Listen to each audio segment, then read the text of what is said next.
So thanks everyone for joining this ROS2 Embedded Working Group today.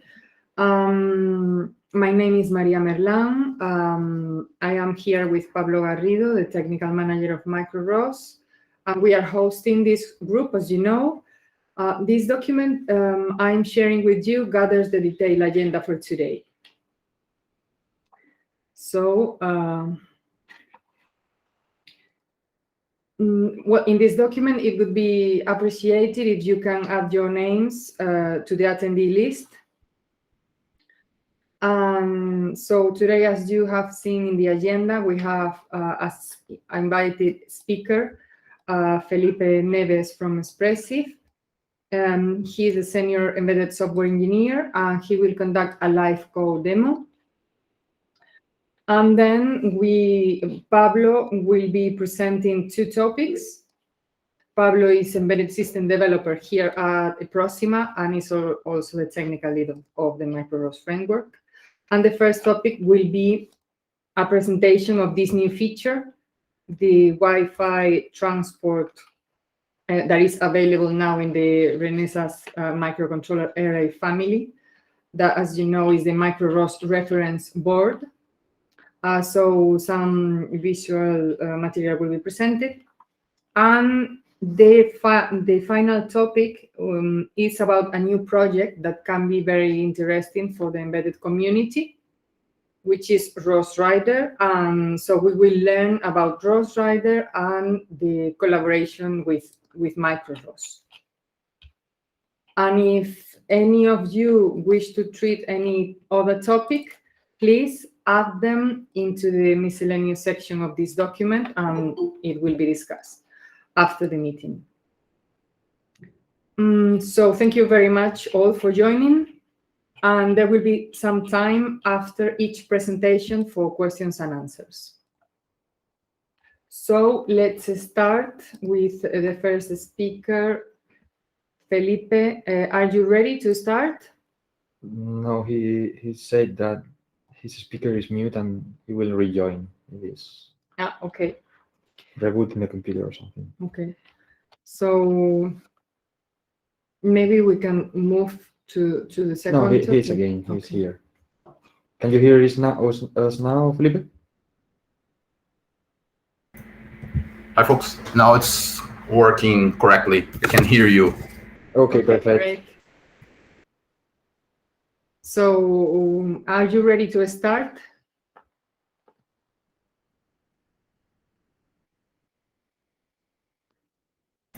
So my topic is the first one? Yeah. Yeah. Okay. So first of all, thanks for this opportunity for me to presenting a bit more regarding what we have been doing on Micro-ROS here at Espressif. I'm just bringing to you one of most related topics when we talk about robotics, which is the actuation systems, and they get evolving a lot by usage of the brushless motor system. And this will be just a very short live coding demonstration on how I bridged Micro-ROS with internal project that we are doing here. It's already, the source code is already open, but it's in very early stage phase, which is a FOC engine for IMED to control brushless motors. And I'm just would like to show you how I expanded the amount of topics in order to trace internal signals from our FOC engine, and how to plotting something on very low ROS packages like RQT plot and the plot juggler. I chose this second option because it's I have more familiarity. So can I share my screen here? I have permissions for that. Yes, you do have permission. Okay. So let me do that. Just a moment.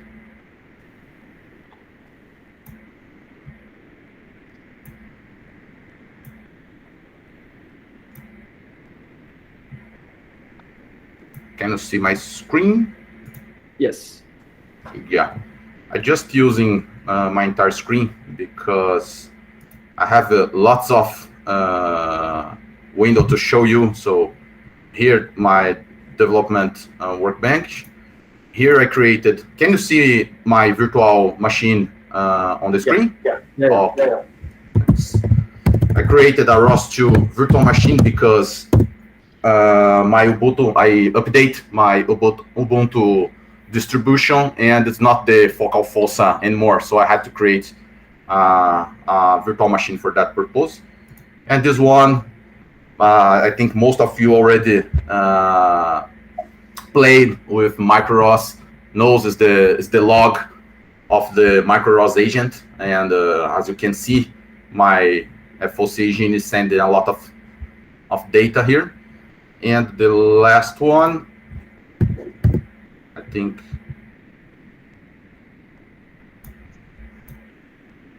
oh, Murphy's present on my demonstration and something will fail. That's very good.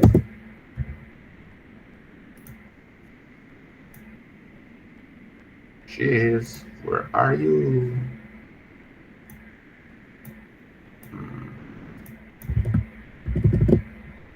Let me just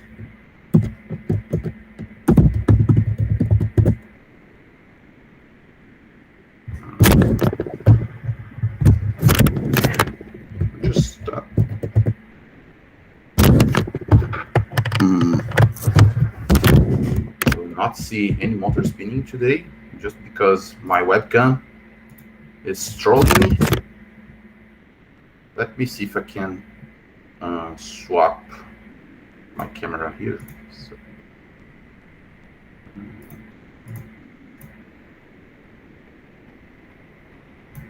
So can you see on my camera windows something that looks like a brushless motor spinning here?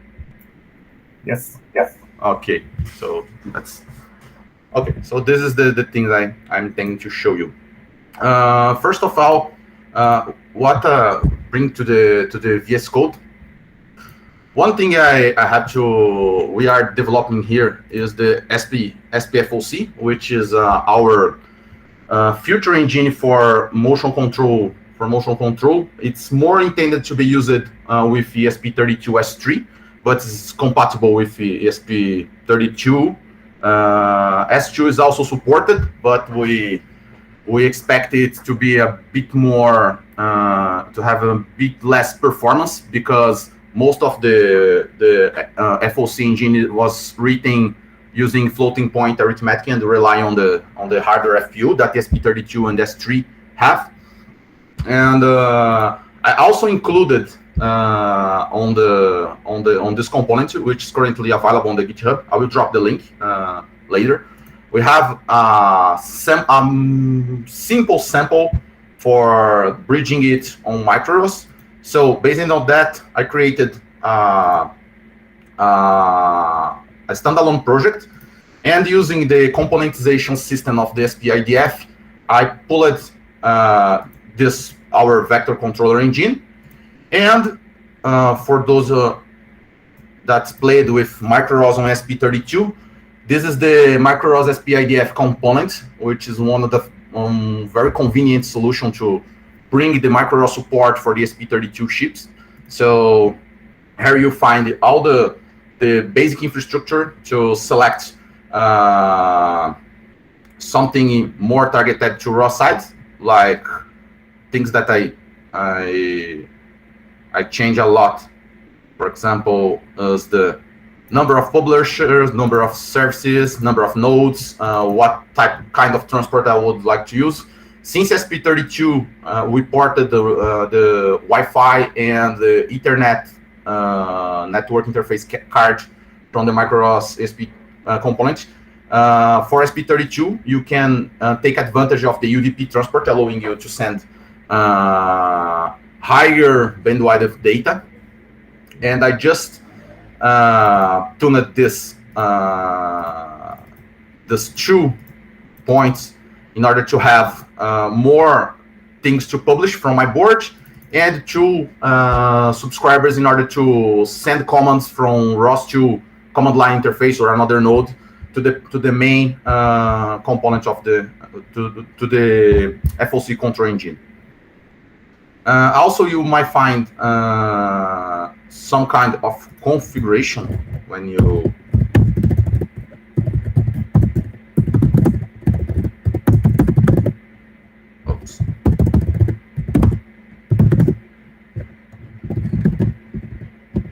on Micro-ROS settings by selecting which kind of the middleware you want to use, using the default one, which is the Micro-XRCADDS, which requires you to run the Micro-ROS agent on a Docker image or inside your ROS2 installation. Which kind of interface? So Micro-ROS supports the UART, which you might see on other microcontrollers, but additionally, we can use both the Wi-Fi interface or the Ethernet interface for more data, and here you can do some kind of configuration. And where is the Micro-ROS agent is located on your network? You can just pass a static IP, or you can use automatic discovery directly on the software. So, okay, so I typed some garbage. So, okay, also created IDF project here, by placing the main folder, the components folder, where I push all the external components from the ESP IDF. I just need to provide the top level CMake lists and setting the extra component dir directory variable, which is this folder. So now I can include directly on my project the things related for those components, which is the Micro-ROS related stuff and the ESP FOC related stuff. This example was inspired on the default examples of the Micro-ROS components fused with the ESP FOC simple velocity. ESP FOC on this currently stable version supports only the voltage mode control. What this what this means? Position and velocity control, it's in development, so we are tuning and choosing both best initial values for position and velocity control. Also, it currently only supports the sensor end mode, so you need to provide an encoder sensor for your motor in order to get the FOC engine running. It is expandable, so you can just provide your driver implementation. For example, here we have a three-phase inverter based on the SP32 LED-C PWM controller. So if you use integrated drives that require only three PWM interface, like STL6230, you can use this one and connect directly to this kind of inverter. And for the rotor sensor, we have an example implementation for AS 5600, which is I2C magnetic encoder. So you can find lots of motor on the AliExpress that you can find with this sensor integrated, already integrated. So the controls, as I said to you, the stable one is the voltage mode, which means you can control this kind of motors on the exact way like you do for a DC brushed motor. So in DC brushed motor, you typically supply a voltage, increasing voltage, and you can vary its speed and its torque if you provide some kind of shunt sensing. Using the voltage mode FOC is the same thing. The only difference is that you have two variables to control it, which is the quadrature voltage, and the direct voltage, and by typically you set the variable, the direct voltage to 0, and set the quadrature voltage to a value between 0 minus your DC link and your positive DC link, depending on the speed that you want. By using this configuration, you have the maximum torque across the RPM limit of the motor. But when you vary the direct voltage to the negative values, you can produce what we would call the field weakening, which allows to, at cost of amount of torque, your motor will spin more fast. This could be especially desirable when you need of high speed, for example, drones applications. I have I'm preparing another demo with that, because SPFox supports up 2 axes for ESP32, and it uses one of the CPU to offload the processing of the ESP4 of the motor control engine, what you can see here. Here I just added some default options. For using Micro-ROS, I decided to offload, to split the application on the communication application and motor control application. By default, ESP4 FOC runs directly on core 0 and take all the CPU for itself, because this is a critical timing task. So I need all the amount of CPU possible in order to provide the correct voltages on the required time and that given rotor position. And I moved both Micro-ROS task and the Wi-Fi related code to the app CPU in order to avoid the starvation of the pro CPU impact on the communication here. By looking at the code, we have two main things to do that, which one is to initialize the FOC engine. So the initialization is very simple. I just need to instantiate our inverter driver and our sensor driver based on the examples that we have, by supplying what for the inverter driver, which LED channels I would like to use, and what would be on the ESP32, which could be a dev kit C or any kind of the of board from Espressif, whereas the PWM pins are located for a given LED channel. Also, I need to provide the voltage of the DC link. I'm using a 12 volts 12 volts link here, which supported for most of the robot, most of this cheap BLDC motors, and the number of the port. You can, if you use 2 axes, you can instantiate a 2 inverter, and you just select which port you want to receive. Same for the sensor. Select the SDA and the SCL pin and the port that you want.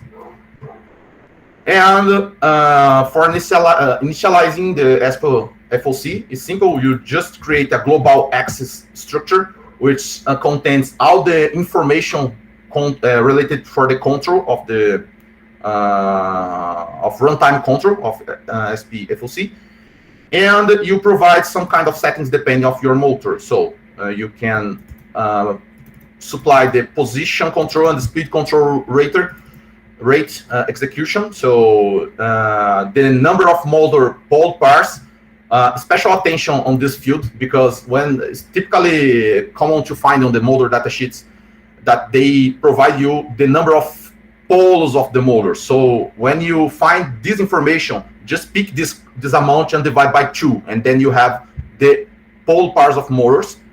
And just I filled some default values for velocity control, which is not being used, and the max saturation value for the velocity control and the torque control value. Special attention because we have two control loops for torque control, which is for quadrature voltage and another for direct voltage. And you can find the natural direction of the motor by doing some tests. ASP4 FOC provides that, so you can find inside of its API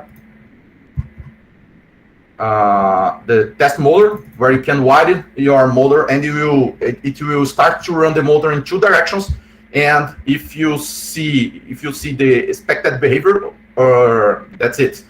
The first run, the motor will loop on clockwise, and the second run in the counterclockwise. If you see this sequence as expected, you just select the natural direction is clockwise. Otherwise, you can use the counterclockwise for this. Going back to, and this, we have here the Q voltage and the D voltage, which I'm using to pick Micro-ROS incoming data and pass to the motor. So once you initialize, it will your axis is ready to use. You just need to perform the alignment phase before doing any kind of command. Otherwise, the ESP, the Folk engine will return as error and refuse any command that you do before aligning. And then we go to Micro-ROS align to initialization phase for the Micro-ROS, which is which just creates the very known Micro-ROS task and initialize the network interface, which could be WLAN and Ethernet interface. And here's where we do the Micro-ROS stuff. But before I align axis and starts to run the engine, after you call the SP FOC run and pass what axis you would like to run, it will offload all the processing to a background task in high priority. So this task does not need to worry about the real-time control running on the SP FOC. And then I can just need to worry about Micro-ROS initialization, with the same default options on the samples passed for the Micro-ROS. I'm using the static IP, so I just use the variables from the menu config, which is the Micro-ROS agent IP and the port and the options. And here it's where I did the most of the modification of the original code of the example of the Micro-ROS. I created two subscriptions, which is with the following topic names, which is quadrature voltage and direct voltage. Instead of the default int32, I'm using the floating point format message by creating these two subscriptions and two variables to store the message received by the DDS mechanism. Also, I did the same for the publishers. I create the messages for publishing data, and 6 publishers, each one related to some interesting information of the what's going on inside of the FOC engine. And after that, just created a periodic timer, which is responsible to publish some data on each time. And then we do the very known steps, which is adding the subscriptions and add a timer, and then let the executor spin. On the timer callback, I just picks the control data from the FOC and supply all my messages with these data points, and use the RCL publish to send this through the DDS and another a full-fledged ROS2 installations who can capture this data that I'm sending. The same thing is done by the view key and VD. So I have 2 callbacks for the subscription, and when these callbacks got invoked, I just pick the payload And I use one of the common APIs for SPFOC, which is the set voltage. So you need to provide the quadrature voltage and direct voltage. There's other common APIs like the torque, position, and velocity. But since these controls are currently disabled because of my setup here, I don't have the shunt current sensing. So I'm just showing this using the voltage mode control. Okay, this is very interesting, but this thing actually works. So for those that are familiar with IDF, let's build that. Of course, I do a pre-build because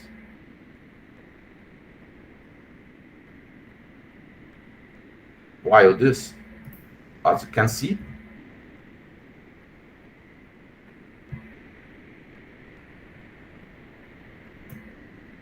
so it's connected to. And one thing is very interesting that I love from the Micro-ROS is its hot plug feature. For example, here on my virtual machine, so actually you are seeing the motor running. Oh, I have the plot juggler open here. But let me close this window. I'm running a publisher here, a continuum publisher here that's sending some V quadrature data from Micro-ROS, and once the ESP32 connected to my home network, it started to receive the command and run immediately. So here on the DDS side, we have all the data flow for debugging purpose, so you can see if the connection dropped or it's working properly. You might have messages to debug here. So this is running on my host machine. And one thing that I love when the first time I started to use ROS and ROS2 is this kind of distributed system. Right now I'm on my virtual machine and I can discover the same topics. One thing I love to do when I running the kind of actuator and low-level control on robotic sides is to have the ability of tracing signals.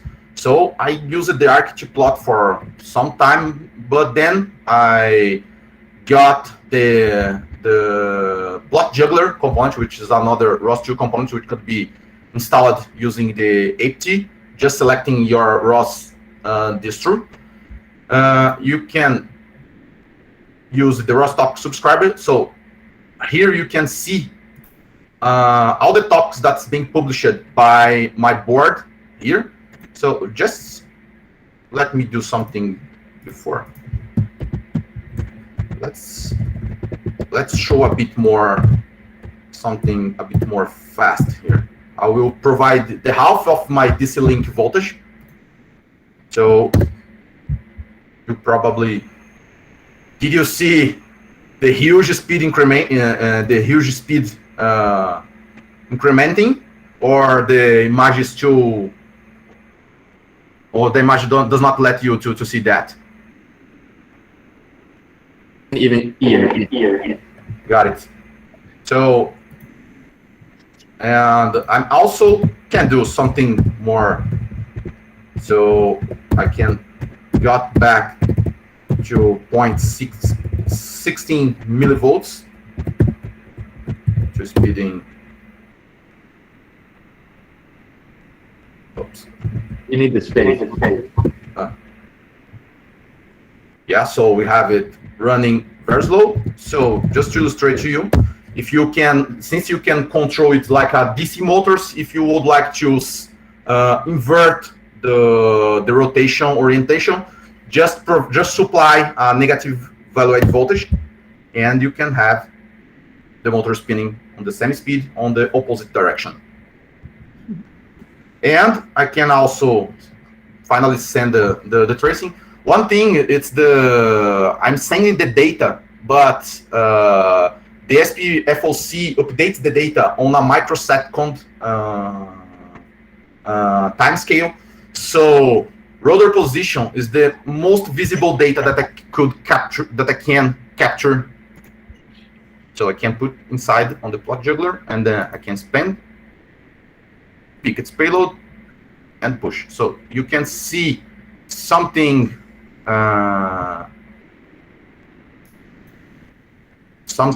very near to a linear curve, which is the rotor position going through 0 to 2p and going back to 0. And when I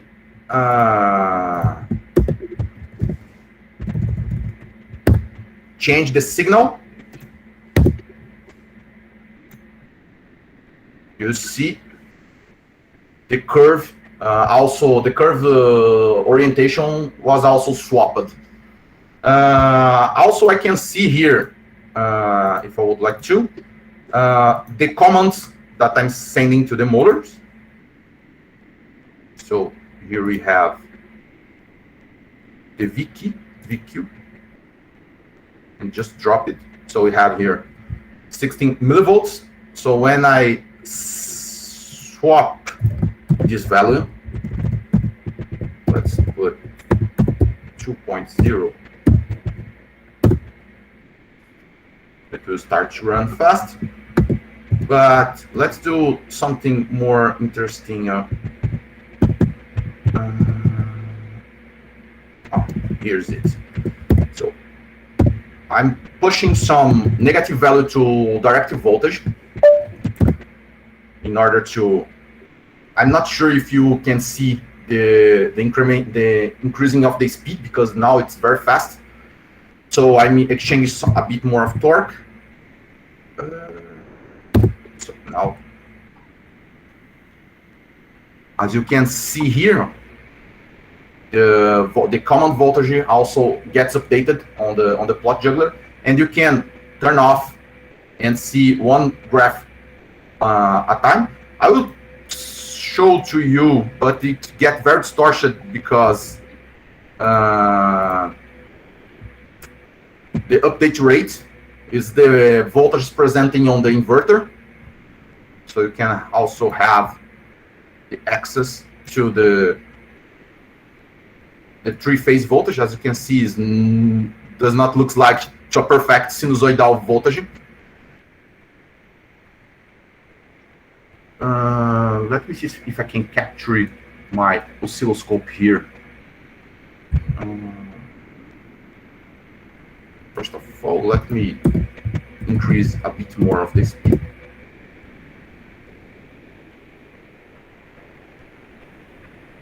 And okay. I'm picking my camera. So, can you see my oscilloscope here? Yeah. Yes. Can you see the two channels, one of purple and one yellow? Yes. Yes, one of the yellow channel is the PWM voltage that is run direct on the phase of the motor, and the purple one is the low pass filtered voltage on my using the low pass filter of my oscilloscope.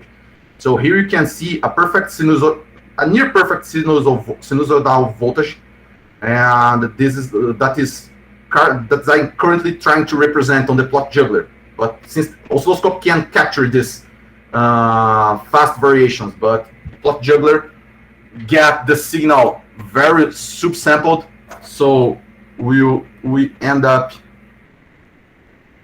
by having the aliasing and in the currently actually we get this very distorted signals. But if you take the phase between all these signals, we would see a perfect 120 degree of phase shift between that.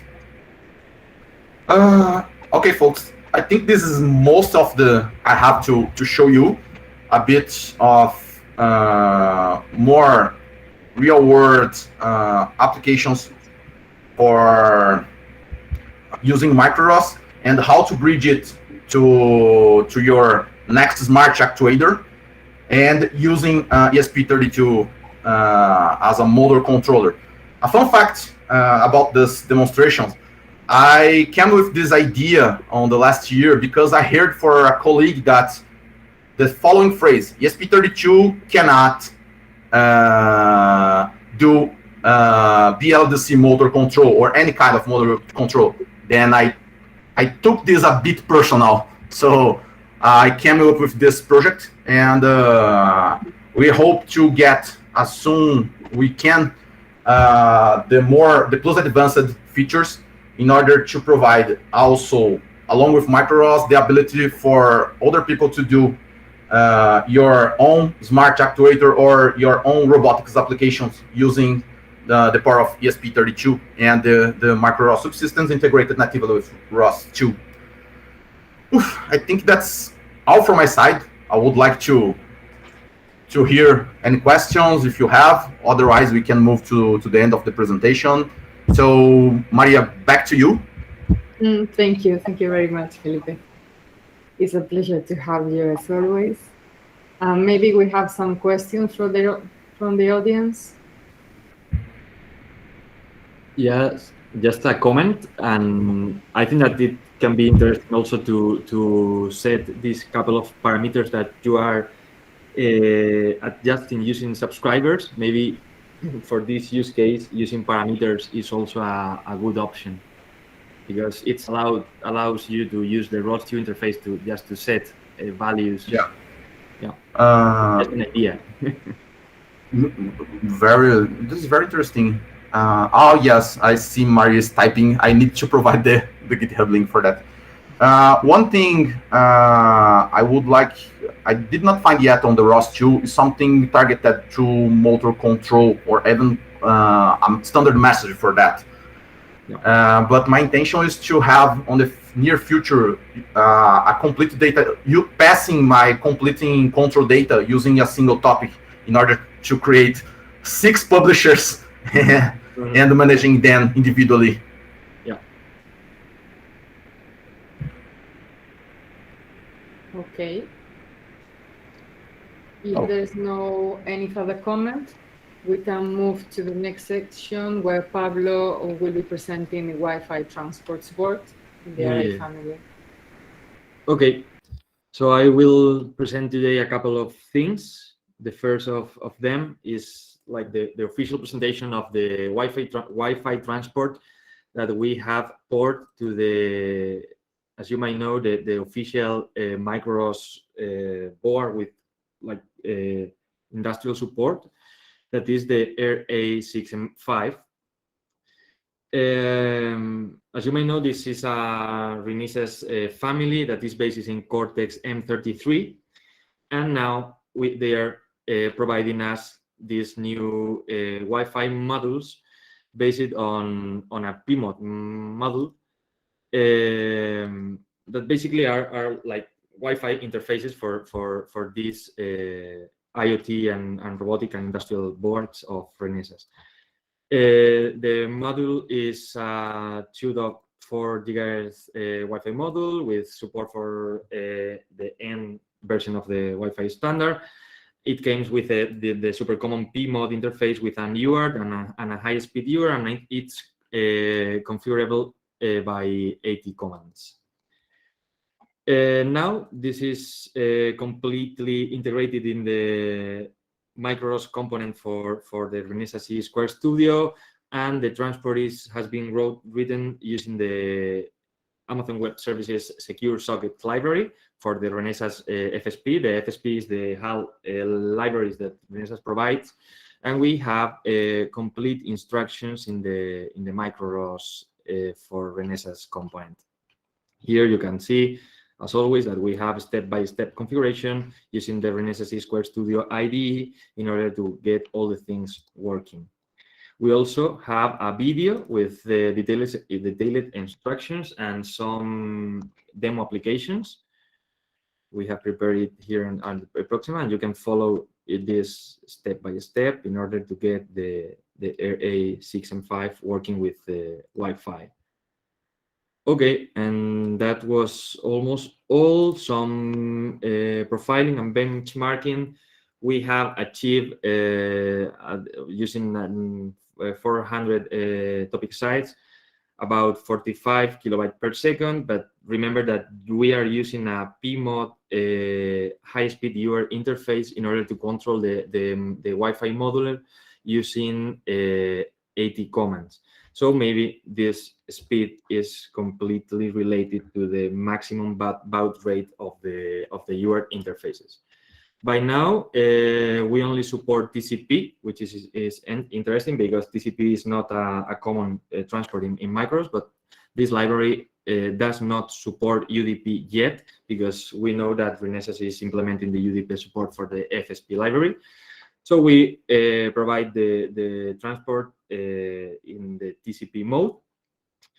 We know that they will release more Wi-Fi boards with support on the FSP, so we will release support for all the compatible Wi-Fi boards or compatible PMOD transport boards that Renesas will release for this RA family.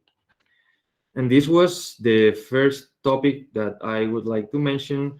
And the second one is related to a new project that we are going to start really soon with a user of the community, Kang Altiner, and he's the designer of rosrider.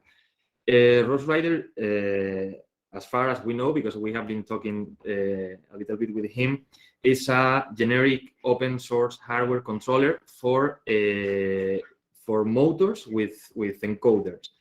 So what he proposed is an open source board that has a Cortex microcontroller and the required interfaces for sure supplying it, some communication peripherals, and also the motor controllers.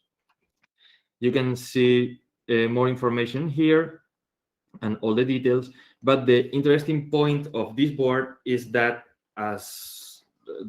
it is compatible with almost any kind of motor, with any reduction rate, and any kind of encoder configuration.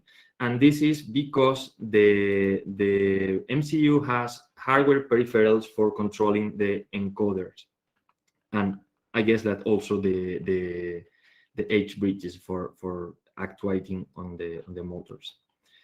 Here we have some details about the MCU.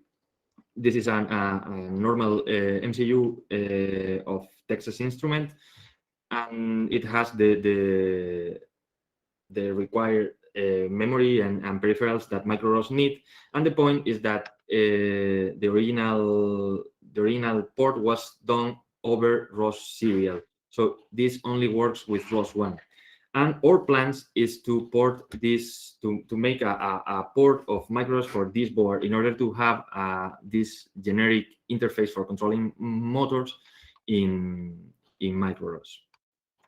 Here you have an example of which kind of interfaces do you have available for rosrider using ROS serial and ROS 1. For example, you can set the motor polarity, the encoder direction, the encoder phase, and all the parameters related to motor control. Also, you have feedback of the control effort on the right and the left side, and you have subscriber for setting the control effort in the left and the right side, and you have publishers that publish the state of the motor in each side. Also, you have a system control and other kind of configuration. Our intention is to port a really similar interface to ROS2. So you will be able to buy this board and basically flash the Micro-ROS firmware and start creating this differential drive robot based on a couple of motors. Also, they provide this board that is quite interesting because this board is based on the same MCU as rosrider, and it has an inertial measurement unit that makes sensor fusion and can provide a quaternion of the position. The idea is also to leverage the work that we will do with rosrider in order to provide Micro-ROS also to this board. We have this example of chassis. This is like a 3D print chassis, like ready for integrating rosrider. But when we speak with the creator, he told us that the rosrider can be used with almost any kind of chassis that have a couple of motors and a couple of encoders. So we found this project really interesting for beginners that wants to get in touch with robotics and Micro-ROS and embedded systems. And finally, mention that we will start this work in a couple of weeks probably, and maybe in the next embedded working group we can present some results and maybe a super quick demo.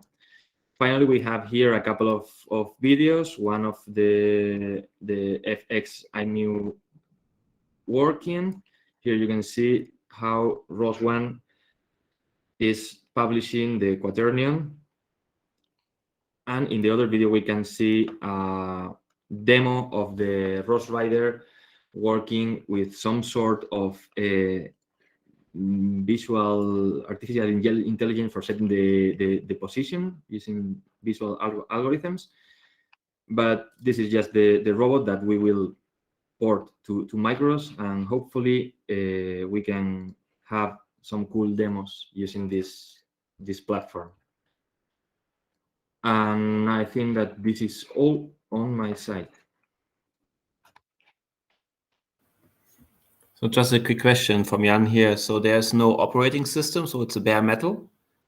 Or yeah, I think so. I think that this bare metal.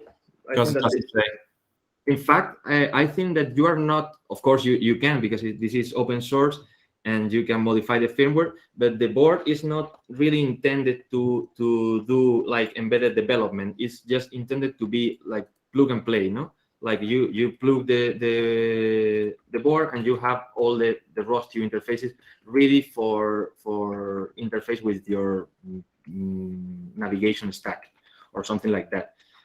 But it's not really intended to do embedded development. So I was just asking, wondering, you know, you want to bring Micro-ROS on it. So the first question probably I would ask is, you know, what kind of operating system is running on it, right? And that would determine how difficult it is to port it, right? Well, we can port Micro-ROS to bare metal systems. Yes. So the plan is to port to make a library that can run on the bare metal system. Okay. Nice.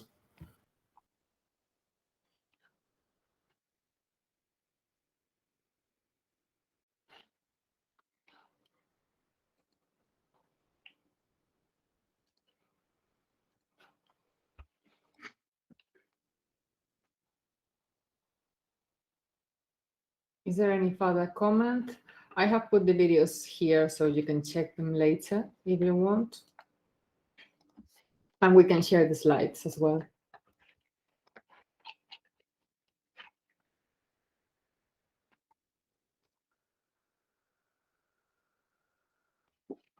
Okay, so if there's not any added topic in the miscellaneous section either, and no further question. Just a comment, please add your names to the meeting minutes. Currently, there are only five attendees listed. Today, there were many more, just for documentation purposes. Thank you. So I think we can wrap up here, this embedded working group. I will stop recording now. This video will be online tomorrow. Thank you everyone for joining and for contributing with new topics every month. And we will be back soon with more use cases. Thank you everyone and have a good evening. Bye.